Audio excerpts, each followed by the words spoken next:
নমস্কার। আজকে আমি করব রুই মাছের মাথা দিয়ে মুসুরির ডাল দিয়ে। তো রুই মাছের মাথাটারে আমি ভালোভাবে ধুয়ে নিচ্ছি। ভালোভাবে একদম মাছের মাথাটা টাটকা, দেখতে পাচ্ছেন মাছের মাথাটা খুব টাটকা আছে। তো একটু ভালো করে আমি ধুয়ে নেব। মাছ তো ভিজলা ভিজলা থাকে, যত মাছ দেবেন তত ভালো লাগবে খেতে।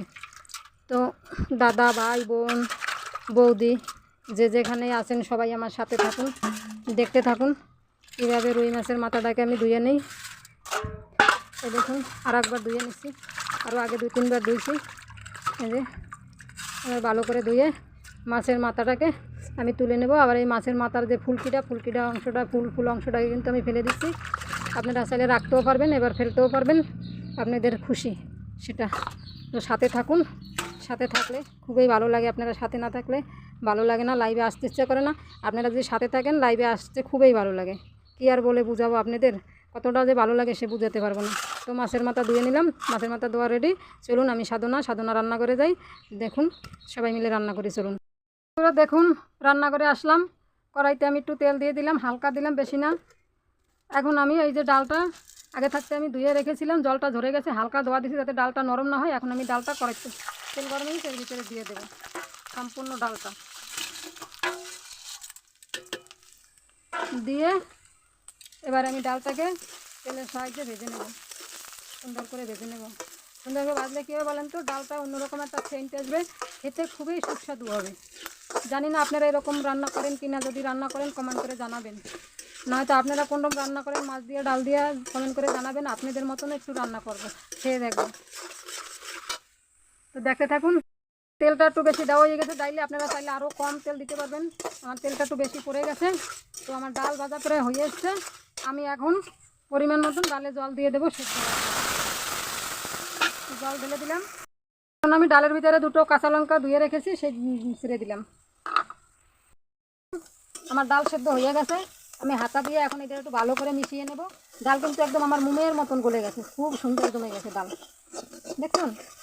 এবার আমি ফাঁকে একটু জিরা লঙ্কা ভেজে, আমি 3-4টে শুকনো লঙ্কা দিছি, লঙ্কা কাটা আমি একটু ভেজে নেব। আর সাথে অল্প কটা সাদা জিরা দেব। এই যে সাদা জিরাটা সব ঢেলে দিলাম, একটুখানি ভেজে নেব।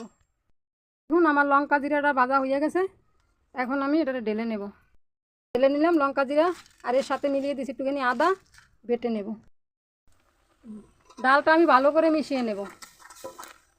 ডাল একদম মুমের মতন সেদ্ধ হয়ে গেছে। ভালো করে যদি মিশিয়ে না নেই তাহলে ডালটা ভালো লাগবে না, খেতে সাবা সাবা লাগবে। আমি এখানে 150 গ্রামের মতন ডাল নিলাম, আর একটু জল দিয়ে মিলিয়ে নেব।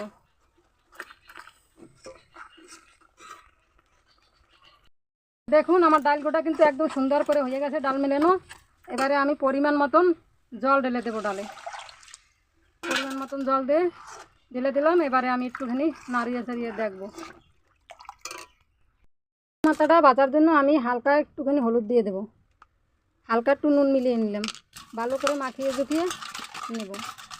মাছের মাথা ভাজার জন্য কড়াই দিয়েছিলাম, উনুনে গরম হয়ে গেছে, তেল ঢেলে দেবো। তেলটা গরম হয়ে গেছে, মাছের মাথাটা ঢেলে দেবো তেলের মধ্যে। দিয়ে আমি মাছের মাথাটাকে উল্টিয়ে পাল্টিয়ে একদম ভালো করে ভেজে নেব। আপনারা একদম ভালো করে ভেজে নেবেন। তাইলে দেখুন আমার মাছের মাথা কিন্তু ভাজা প্রায় হয়ে এসছে। আমি মাছের মাথাটাকে উল্টিয়ে পাল্টিয়ে একদম ভালোভাবে ভেজে নিলাম, লাল লাল করে সুন্দর করে। এখন আমি নামিয়ে নেব। এবার আমি পরিমাণ মতো নুন মিলিয়ে দিলাম ডালের ভিতরে, হলুদ গুঁড়ো দিয়ে দেবো, একটু নাড়িয়ে ছাড়িয়ে দেবো। পরিমাণটা ঠিক আছে কিনা বোঝার জন্য। হ্যাঁ ঠিক আছে, একদম পারফেক্ট। দেখতে থাকি। এখন আমি যে মশলাটা ওই যে খোলায় গরম করে রাখছিলাম সেই মশলাটা আমি বেটে নেব। জিরা, তার সঙ্গে একটু আদা দিছি, দেখুন বেটে নিচ্ছি। আমার এই ভাজা লঙ্কা, ভাজা জিরা, আদা বাটা হয়ে গেছে। এবার তুলে নিলাম একটা চামচের উপরে, হাতার উপরে, হাতা বলেন আর চামচি বলেন যাই বলেন, তার উপরে তুলে নিলাম। এইবারে আমার ডাল উতরে গেছে, আমি মশলাটা এর ভিতরে মিলিয়ে দেব। মিলানো হয়ে গেল ডালের সাথে। এবার মাছের মাথাটা ভেজে রাখছিলাম সেটাও মিলিয়ে দিলাম। টমেটো দেব। টমেটোটা আগে দেখাতে খেয়াল ছিল না, মনে ছিল না, পরে কেটে দিলাম। দেখুন কেটে নিচ্ছি, টমেটোটা কাটা হয়ে গেল। এইবার ওর ভিতরে টমেটোটাও দিয়ে দিলাম। দেখুন ডালটা আমার ফোড়ন দেওয়ার মতন হয়ে এসছে, তো আমি এখন ডালটা ফোড়ন দেব। আমি ঢেলে নেব। এবারে ডালটা ঢেলে নেই। ডালটা ঢেলে নিলাম, কড়াই এবারে উনানে দিয়ে দেব। তো ডালটা ফোড়ন দেওয়ার জন্য আমি কড়াইতে তেল দিয়ে দিলাম অল্প একটু। সাদা জিরা, তেজপাতা, শুকনো লঙ্কা দিয়ে দেব। নাড়িয়ে চাড়িয়ে ভালো করে ভেজে নেব। দেখুন আমার লঙ্কা, জিরা, তেজপাতা ভাজা হয়ে গেছে। এবারে আমি ডালটা দেব। তো কড়ার ভিতরে আমি এখন ডালটা ভাজা মশলার ভিতরে ঢেলে দেব।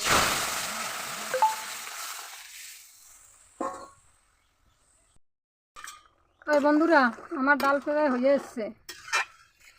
ডালটা আমি একটু মোটা করেই রান্না করলাম, একটু ঘন করে। আমার একটা ছোট্ট বাবু আছে, বাবুটা একটু ডালটা ঘন ভালো খায়, হালকা ডাল খায় না। এই আমার বাবুটার এক ডালেই খাওয়া, এই ধরনের ডাল রান্না করলে খুব ভালো খায়। মুগ ডালে আর কত স্বাদ হয়, তার থেকে বেশি স্বাদ হয়। আপনাদেরও যদি ভিডিওটা ভালো লাগে এরকম করে রান্না করবেন, দেখবেন একদিন রান্না করে খেয়ে কতটা স্বাদ লাগে।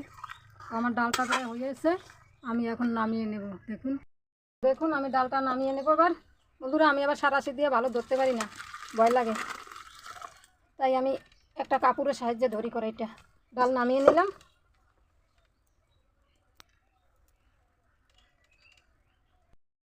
যদি এ ধরনের ডাল রান্না করতে ইচ্ছা করে, খেতে ইচ্ছা করে, তাহলে সাধনা রান্না করে দেখবেন। অনেক রকমের ডাল রান্না করে দেশি আবার দেব। তো ভিডিওটা যদি ভালো লাগে লাইক, কমেন্ট, শেয়ার করবেন, সাবস্ক্রাইব করবেন, অবশ্যই অবশ্যই করবেন। তো সবাই ভালো থাকুন, সুস্থ থাকুন। নমস্কার। এবার আসি, দেখা হবে আগামী দিন। Tata, bye bye.